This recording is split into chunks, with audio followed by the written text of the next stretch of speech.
ઈસનપુરમાં બીજું સૌથી મોટું ડિમોલિશન કરવામાં આવ્યું। અહીંયા રહેણાંક મકાન, કોમર્શિયલ બાંધકામો અને ધાર્મિક બાંધકામો દૂર કરવામાં આવ્યા અને લોકોએ બળાપો ઠાલવ્યો છે। લોકોનું કહેવું છે કે અહીંયા એમને વૈકલ્પિક મકાન હજી સુધી આપવામાં નથી આવ્યા। 2 વર્ષ પછી એમને મકાન મળવાના છે, તો અત્યારે નાના બાળકોને લઈને એ જશે ક્યાં?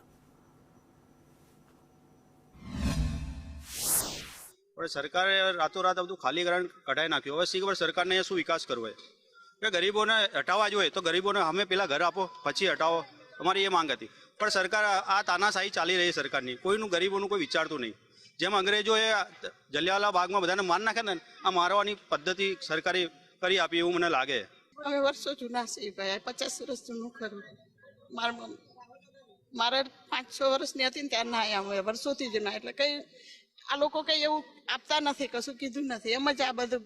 ઈસનપુર જે તળાવ છે તેની આજુબાજુ વિસ્તારના આશરે 1000 ઘરો જે દબાણમાં હતા તેના એએમસીના સાથે સંયુક્ત રીતે ઝોન 6 પોલીસ અને અમદાવાદ સિટી પોલીસ દ્વારા અત્યારે દબાણ હટાવવાની કામગીરી ચાલુ રહી છે। આ જે કામગીરી છે છેલ્લા 10 દિવસથી પોલીસ દ્વારા કરવામાં આવી છે, જેમાં સ્થાનિક જે રહીશો છે તેઓને સમજાવીને તેઓને જે સામાન છે પોતાનો તેને ખાલી કરાવવાનો તેમને સમયગાળો આપીને અને સવારથી અત્યાર સુધીમાં ઓલમોસ્ટ 30% કામગીરી પૂર્ણ પણ થઈ ચૂકી છે અને કોઈ પણ કાયદો અને વ્યવસ્થાને પ્રશ્ન થાય તેવી કોઈ ઘટના થઈ નથી।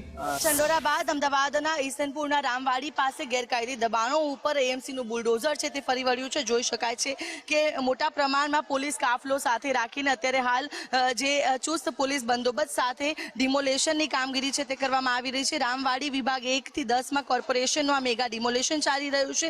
20 જેસીબી 500થી વધુ એએમસીના કર્મચારીઓ દ્વારા હાલ ડિમોલેશનની જે કામગીરી છે તે કરવામાં આવી રહી છે। 8000 જેટલા લોકો આ રામવાડીના ટેકરામાં રહેતા હતા અને 10 દિવસમાં તેમને 2 જેટલી નોટિસો પણ ફટકારવામાં આવી અને ત્યારબાદ જે મેગા ડિમોલેશનની કામગીરી છે તે શરૂ કરવામાં આવી છે। ત્યારે અત્યારના આ દ્રશ્યો જોઈ શકાય છે કે મોટી સંખ્યામાં જે પોલીસનો કાફલો છે તે અત્યારે હાલ અહીંયા આ વિસ્તારની અંદર ખડકી દેવામાં। કોમર્શિયલની જો વાત કરું તો 167 જેટલા કોમર્શિયલ યુનિટ હતા, એને અમે 6 મહિના પહેલાં અમે રિમૂવ કર્યા છે।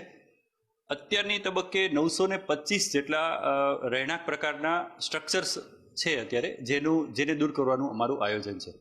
આ બધા યુનિટોને અમે જે સ્ટ્રક્ચર છે એમાં જે લોકો રહેતા હતા એને અમે 6 મહિના પહેલાં નોટિસ આપેલી, પરંતુ એ સમયે ચોમાસાની ઋતુ હતી અને બીજા દિવાળીનો જે તહેવારો હતા, આ બધાને ધ્યાનમાં રાખીને અમે નોટિસ આપેલી હોવા છતાં પણ અમે તાત્કાલિક ડિમોલિશનનું કામગીરી